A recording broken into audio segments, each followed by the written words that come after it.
Bonjour à tous, ça fait plaisir de vous retrouver pour cette petite vidéo. J'essaie de vous enregistrer ça assez rapidement parce qu'il y a beaucoup de vent dehors. C'est hyper agréable ce climat, j'adore ça.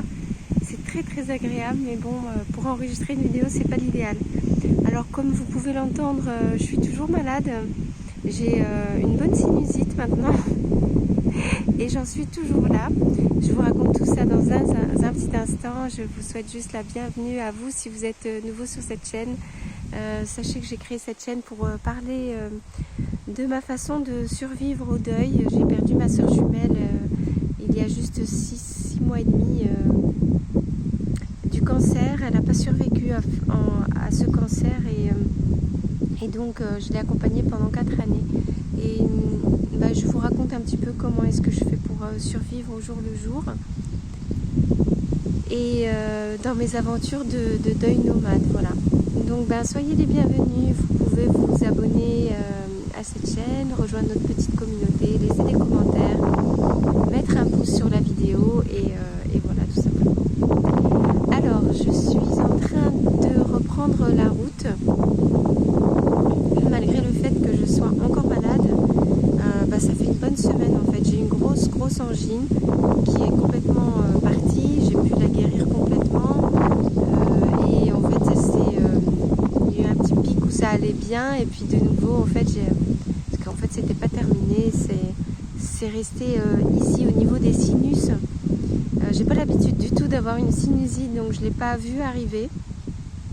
Mais maintenant, je suis vraiment dedans, dans une vraie sinusite. Donc c'est rien de grave, mais c'est pour ça que ça explique pourquoi je suis encore à ce point fatiguée, parce que bon, simplement quand le corps est encore en train de lutter contre une inflammation, c'est normal qu'il soit fatigué à côté de ça. Alors aujourd'hui je reprends la route parce que j'ai décidé d'aller voir mon amie à Paris. Elle a fêté son anniversaire ce week-end, j'ai pas pu aller la voir. Donc j'en profite là aujourd'hui pour faire une petite escapade très courte où je vais aller passer la nuit chez elle et puis demain je vais en profiter aussi pour aller voir le dentiste, faire une petite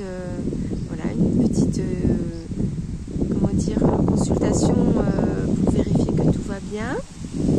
Et ensuite je reviendrai tranquillement ici à l'ashram de yoga. En fait j'ai beaucoup hésité à partir ce petit séjour d'une journée et demie, parce que je suis malade et je préfère rester au lit et me reposer tranquillement là où je suis. Mais d'un autre côté, déjà vous savez ce que c'est prendre un rendez-vous chez le dentiste, c'est assez compliqué. Donc j'avais pris le rendez-vous déjà il y a 2 mois et ça tombe aujourd'hui, enfin demain. Et aussi parce que j'ai l'impression que j'ai passé une semaine très difficile en étant malade, parce que j'étais très triste. J'ai beaucoup pleuré ma soeur, j'ai beaucoup pleuré mes souvenirs et c'est allé très loin. Pour vous dire franchement, j'ai vraiment une crise de larmes qui m'a désespérée là pendant des jours d'affilée. Et là je vais un peu mieux parce que j'ai arrêté d'y penser, parce que j'avais besoin de faire une pause. J'en peux plus de pleurer, j'en peux plus de souffrir, d'avoir mal et d'être triste. Donc je fais une petite pause et je me dis que finalement aller faire cette promenade à Paris et revenir, ça peut aussi peut-être me changer les idées tout simplement. Voilà. Donc vous voyez, je n'hésite pas à faire des efforts pour sortir un petit peu du cocon dans lequel je suis et puis me dire que il faut aller chercher le bonheur, il faut être actif aussi, quoi. Il faut essayer les choses. Quand ça fait un moment qu'on se sent pas bien, ça vaut la peine peut-être de changer, rectifier un petit quelque chose et voir est-ce que ça va apporter une énergie nouvelle. Alors ça va pas faire de miracle, mais dans le doute, je me suis dit bon, de toute façon t'avais rendez-vous chez le dentiste, c'est pas mal d'y aller quand même si t'es malade, et puis peut-être que voir mon amie, ça me fait plaisir d'avoir ce petit moment avec elle, parce que j'ai pas pu fêter son anniversaire le jour de son anniversaire, ça m'embête vraiment.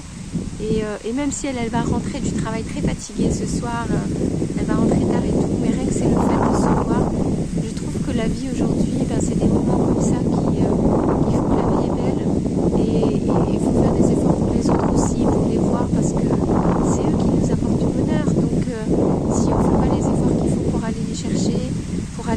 pour passer du temps avec eux, ben, en fait, ça sert un peu à rien. C'est que c'est pas très drôle de vivre une vie sans amitié. Donc voilà, je fais un peu tout ça. Donc là, j'ai pris mon baluchon et je vais marcher tout doucement parce que je suis très fatiguée. Je vais marcher tout doucement à travers champs pour aller rejoindre la station de bus et récupérer le bus qui va aller m'emmener jusqu'à la gare. Et là, je vais devoir attendre encore parce que je vais pas rentrer tout de suite maintenant, mais je finirai par y arriver.